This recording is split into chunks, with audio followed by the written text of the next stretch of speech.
പ്രതിദിന രോഗബാധിതരുടെ എണ്ണം നേരത്തെ ഞാൻ സൂചിപ്പിച്ചിരുന്നു. ഇന്ന് പുറത്തു വന്ന കണക്ക് അത് 12,000-ന് മുകളിൽ തന്നെ 13,000-ന് തൊട്ടരികെയായി നിൽക്കുകയാണ്. ഈ മാസം ഇതുവരെ 48 പേരാണ് കേരളത്തിൽ പനി ബാധിച്ച് മരിച്ചത്. രോഗം ബാധിക്കുന്നവർ സ്വയം ചികിത്സ ഒഴിവാക്കണമെന്ന് ആരോഗ്യവകുപ്പ് അറിയിച്ചു. കാലവർഷം ശക്തമായതോടെയാണ് സംസ്ഥാനത്ത് പകർച്ചപ്പനി കേസുകളും രൂക്ഷമായത്. പ്രതിദിന രോഗബാധിതരുടെ എണ്ണത്തിനൊപ്പം മരണസംഖ്യയും ഉയരുന്നു. ഇതോടെയാണ് ആരോഗ്യവകുപ്പ് കനത്ത ജാഗ്രതാ മുന്നറിയിപ്പ് നൽകിയത്. സംസ്ഥാനത്ത് ഡെങ്കിപ്പനി, എലിപ്പനി, H1N1, മഞ്ഞപ്പിത്ത ബാധിതരുടെ എണ്ണം ഉയർന്നു നിൽക്കുന്ന സാഹചര്യം ആശങ്ക സൃഷ്ടിക്കുന്നു. ജൂണിൽ 78 പേർ പനി ബാധിച്ച് മരിച്ചപ്പോൾ ഈ മാസം ഇന്നലെ വരെ പനി 48 പേരുടെ ജീവനെടുത്തു. പകർച്ചവ്യാധികൾ നിയന്ത്രണ വിധേയമാണെന്ന് ആരോഗ്യവകുപ്പ് ആവർത്തിക്കുമ്പോഴാണ് ഈ കണക്ക്. വർഷങ്ങൾക്ക് ശേഷം കോളറ റിപ്പോർട്ട് ചെയ്തതും മലബാറിലെ മലമ്പനി ബാധയും ആശങ്കയുണ്ടാക്കുന്നുണ്ട്. മലപ്പുറത്തും എറണാകുളത്തും കോഴിക്കോട്ടും തിരുവനന്തപുരത്തുമാണ് ഏറ്റവും കൂടുതൽ രോഗികൾ. കൊച്ചി, കളമശ്ശേരി നഗരസഭാ പരിധിയിൽ ഡെങ്കിപ്പനിയും പകർച്ചപ്പനിയും വ്യാപകമാണ്. കുട്ടികളിലേക്ക് വൈറൽ പനി പടരുന്നതിലും ആശങ്കയുണ്ട്. സ്വയം പ്രതിരോധവും വിദഗ്ധ ചികിത്സയും വഴി പകർച്ചപ്പനിയെ നേരിടാം. മഴയ്ക്കൊപ്പം പലയിടത്തും വെള്ളക്കെട്ടുണ്ടായതും പകർച്ചപ്പനി വ്യാപനത്തിന് കാരണമായി. കഴിഞ്ഞ വർഷത്തേക്കാൾ രോഗികളുടെ എണ്ണവും വർദ്ധിച്ചു.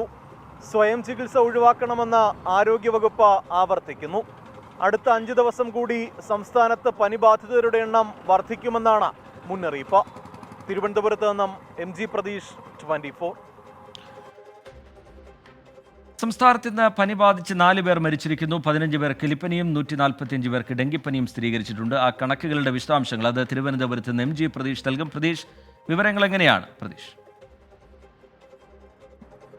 റിജിത്ത്, സംസ്ഥാനത്ത് പനി ബാധിക്കുന്നവരുടെ എണ്ണത്തിൽ ഒട്ടും കുറവില്ല എന്നതാണ് ആരോഗ്യവകുപ്പിന്റെ ഏറ്റവും പുതിയ കണക്കുകൾ വ്യക്തമാക്കുന്നത്. ഇന്ന് 12,678 രോഗികളാണ് പനി ബാധിച്ച സർക്കാർ ആശുപത്രിയിൽ ചികിത്സ തേടിയിട്ടുള്ളത്. ഇതിൽ 145 പേർക്ക് ഡെങ്കിപ്പനി സ്ഥിരീകരിച്ചിട്ടുണ്ട്. 369 പേർ ഡെങ്കിപ്പനി ലക്ഷണങ്ങളോടെയാണ് ഇന്ന് ആശുപത്രിയിൽ ചികിത്സ തേടിയിട്ടുള്ളത്. 15 പേർക്ക് എലിപ്പനിയും സംസ്ഥാനത്ത് സ്ഥിരീകരിച്ചിരിക്കുന്നു. ഏറ്റവും പ്രധാനപ്പെട്ട കാര്യം, ഇന്ന് 4 പനിമരണങ്ങളാണ് സംസ്ഥാനത്ത് റിപ്പോർട്ട് ചെയ്തിട്ടുള്ളത്. ഇതിന് പുറമെ ഒരാൾ മഞ്ഞപ്പിത്തം ബാധിച്ചും ഒരാൾ മസ്തിഷ്ക ജ്വരം ബാധിച്ചും ഒരാൾ ഷിഗല്ല രോഗം ബാധിച്ചും മരിച്ചിരിക്കുന്നു എന്നതാണ് ആരോഗ്യവകുപ്പിന്റെ ഔദ്യോഗിക കണക്ക് പറയുന്നത്. മലപ്പുറം ജില്ലയിലാണ് ഏറ്റവും കൂടുതൽ പനി ബാധിതർ ഉള്ളത്. തുടർച്ചയായി മലപ്പുറം ജില്ലയിലാണ് ഏറ്റവും കൂടുതൽ രോഗികൾ റിപ്പോർട്ട് ചെയ്യുന്നത്.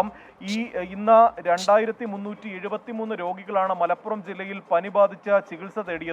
തിരുവനന്തപുരത്തും കോഴിക്കോടും എറണാകുളം ജില്ലയിലും 1000-ന് മുകളിലാണ് രോഗികളുടെ എണ്ണം. ഈ മരണസംഖ്യ ഉയരുന്നത് വലിയ ജാഗ്രതയോടെ കാണണമെന്നതാണ് നിലവിൽ ആരോഗ്യവകുപ്പ് അറിയിച്ചിരിക്കുന്ന കാര്യം. പ്രായമാകാത്തവരിലും ഒപ്പം ഗുരുതര രോഗമുള്ളവർക്കും പെട്ടെന്ന് തന്നെ ഈ പനി ബാധിച്ചാൽ അത് ഗുരുതരാവസ്ഥയിലേക്ക് പോകാനുള്ള സാഹചര്യമുണ്ട്. അതുകൊണ്ട് തന്നെ പ്രത്യേക ജാഗ്രതാ നിർദ്ദേശമാണ് നിലവിൽ ആരോഗ്യവകുപ്പ് പുറപ്പെടുവിച്ചിരിക്കുന്ന കാര്യം. വരും ദിവസങ്ങളിലും ഡെങ്കിപ്പനി കേസുകൾ ക്രമാതീതമായി ഉയരാനുള്ളൊരു സാധ്യത ആരോഗ്യവകുപ്പ് പ്രവചിക്കുന്നുണ്ട്. ഈ പനി മരണങ്ങൾ നേരത്തെ ഉണ്ടായിരുന്നതെ അപേക്ഷിച്ച് പനി മരണങ്ങൾ കൂടുതലായി റിപ്പോർട്ട് ചെയ്യുന്നു. അനുബന്ധമായി പകർച്ചവ്യാധികളും സംസ്ഥാനത്ത് പിടിമുറക്കുന്ന ഒരു സാഹചര്യമാണ് ഉള്ളത്. അതുകൊണ്ട് തന്നെ വളരെ പ്രത്യേക ജാഗ്രതയോടുകൂടി പൊതുജനങ്ങൾ മുന്നോട്ട് പോകണം. സ്വയം ചികിത്സ പൂർണ്ണമായും ഒഴിവാക്കണമെന്നൊരു നിർദ്ദേശവും ആരോഗ്യവകുപ്പ് നൽകുന്നുണ്ട്. റിജിത്ത.